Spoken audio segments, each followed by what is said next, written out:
Respecto a las cosas que hemos pensado para añadir, para incorporar, ¿no? A estos textos, cosas que por la misma práctica de dar clases y por lo que hemos visto en nuestros colegas, pensamos que pueden ser útiles.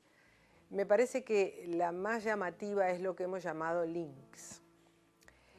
Basándonos un poco en que nuestro público, los adolescentes de hoy, se manejan perfectamente en el ambiente web y que saben más que nosotros para trabajar en internet y para buscar, hemos tratado de acercar el producto libro a ese lenguaje web. Por ejemplo, las migraciones. Las migraciones es un tema que tiene una causa en Europa a raíz de la Revolución Industrial. Hay varias causas, pero una de ellas es justamente la desocupación que se produce en cierto momento a raíz del maquinismo y de la mano de obra libre que queda en los campos, y eso produce grandes oleadas migratorias de Europa hacia América a fines del siglo XIX. Entonces nosotros estudiamos las migraciones en Europa en ese contexto. Después tenemos que volver a estudiarlas en América. ¿Por qué llega la gente de Europa? ¿A qué se dedica? ¿Qué oferta de trabajo se puede dar en América? Y todavía más específicamente la tenemos que volver a estudiar en Uruguay, los aportes que han dado, nuestras raíces, todos más o menos tenemos algún vínculo con los inmigrantes. Entonces, ese tema no se puede repetir en un curso. ¿Qué hemos hecho nosotros? Bueno, si el profesor quiere poner el centro en el estudio de por qué sale la gente de Europa, o si quiere hacer un tratamiento general de la migración en América, o si quiere estudiarla específicamente en Uruguay, lo que puede hacer es hacer centro en ese tema, y en esa página, por ejemplo, si la quiere estudiar en Uruguay, va a tener un link a las páginas que tratan ese tema en América y a las páginas que tratan ese tema en Europa. De modo que puede decir, bueno, esto recuerdan, la raíz es esta, no fue solo en Uruguay, fue también en América, y el chico puede hacer un trabajo de integración con esas tres vertientes de un mismo tema. De esa manera favorecemos la asociación, favorecemos el pensamiento asociativo, favorecemos la interconexión, que la historia no es una serie de cajones blindados, estudiamos mundo, bueno, ahora vamos a América, ahora Uruguay, sin que eso se interconecte. Son como vasos comunicantes.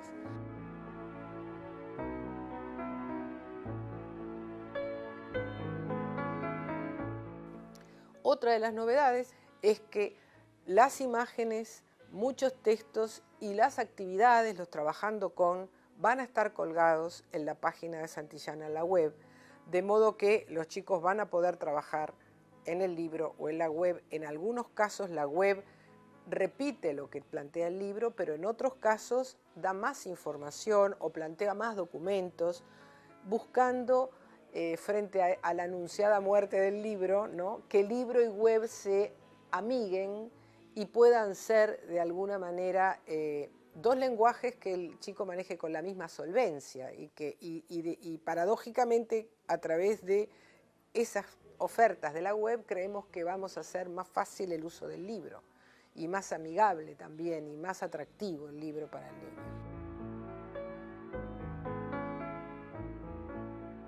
Otras novedades importantes es el uso de lo que llamamos las láminas de síntesis.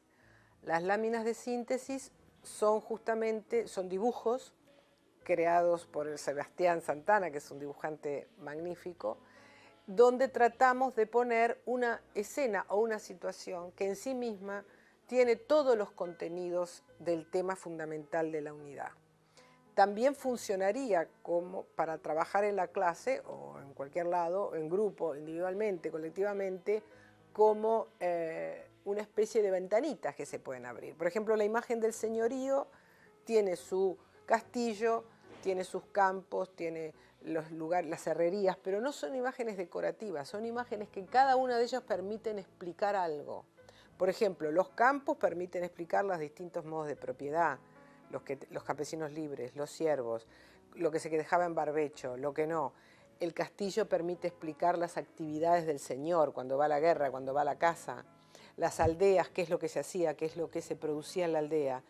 Entonces, esas imágenes permiten hablar de economía, de organización del trabajo, de organización política, de cultura, de modo que Cuando los profesores estamos apurados porque no vamos a poder cubrir un tema, esa imagen es una vía de acceso al tema o una vía de síntesis, si se quiere usar no al principio y como disparador, sino al final y como integrador.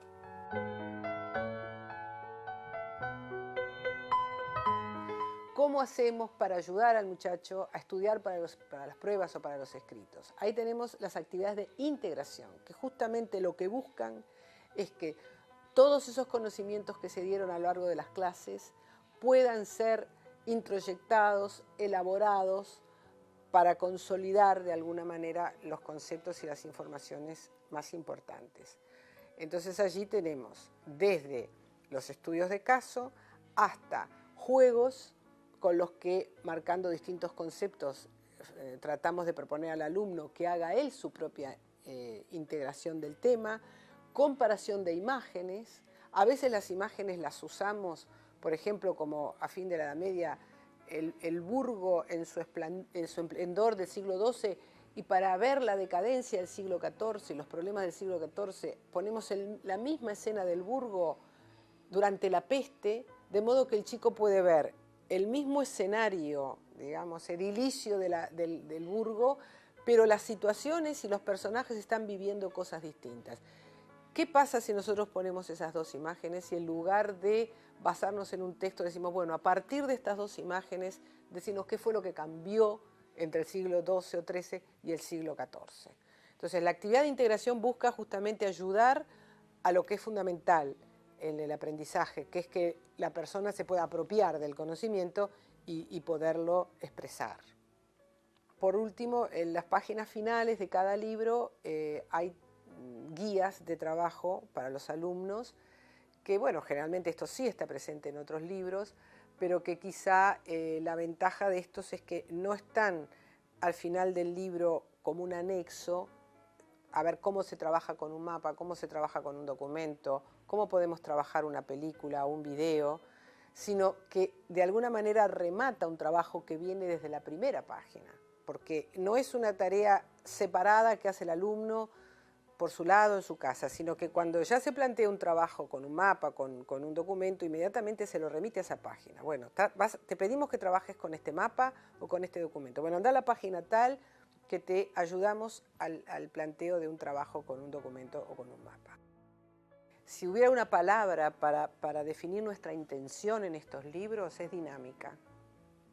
Hacer una cosa, que el libro sea un objeto de uso, de ir para adelante y para atrás, que el alumno, hasta, viste, te lo digo con las manos, que lo pueda manejar de una manera que facilite la integración, que el libro no quede ahí arrumbado, como que bueno, lo llevo a casa y leo algo, no leo nada, el profesor me lo hace abrir en la clase, pero apenas me fijo. No, no, es imprescindible para el alumno empezar a recorrerlo y esperemos que sea una ayuda para el profesor en su trabajo.